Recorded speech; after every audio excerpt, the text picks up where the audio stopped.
আপনারা দেখতে পাচ্ছেন একটি গাছ। এই গাছটা কিন্তু আমরা অনেকেই চিনি, কিন্তু এই গাছটার নাম বা এই গাছটার গুণাগুণ সম্পর্কে কিন্তু আমরা অনেকেই জানি না। তো এই গাছটি হচ্ছে হাতির সুর গাছ। এটি সাধারণত কিন্তু পরিত্যক্ত জায়গায় এটি জন্মে, তবে বিভিন্ন এলাকা ভেদে কিন্তু এর নাম ভিন্ন ভিন্ন হতে পারে, সেটা আমার জানা নেই। আপনাদের এলাকায় এই গাছটিকে কি নামে ডাকে সেটি অবশ্যই কমেন্ট করে জানাতে পারেন। এই গাছের পাতাগুলো ডিম্বাকৃতি থেকে আয়তাকার হয়ে থাকে। এই গাছের ফুল দেখতে পাচ্ছেন, ফুলগুলো কিন্তু খুবই ছোট হয়, আর এই ফুলগুলি একটু সাদা বা হালকা বেগুনি রঙের হয়ে থাকে। এছাড়াও এই ফুলগুলি একটু লম্বা আর মাথার দিকে একটু বাঁকানো থাকে।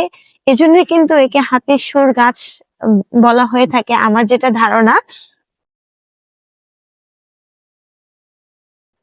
এই গাছটি কিন্তু ঔষধি গুণ সম্পন্ন একটি গাছ, কারণ এই গাছের ফুল, তারপর কাণ্ড, পাতা, প্রত্যেকটা জিনিসই ঔষধ তৈরির কাজে ব্যবহৃত হয়ে থাকে। এই গাছের পাতার রস ক্ষত বা ত্বকের সমস্যায় ব্যবহৃত হয়ে থাকে। তো এই গাছ সম্পর্কে কিছু তথ্য আপনাদের দিলাম, আপনারা হয়তো বা অনেকেই জানতেন না, আমিও কিন্তু জানতাম না। তো ধন্যবাদ সবাইকে।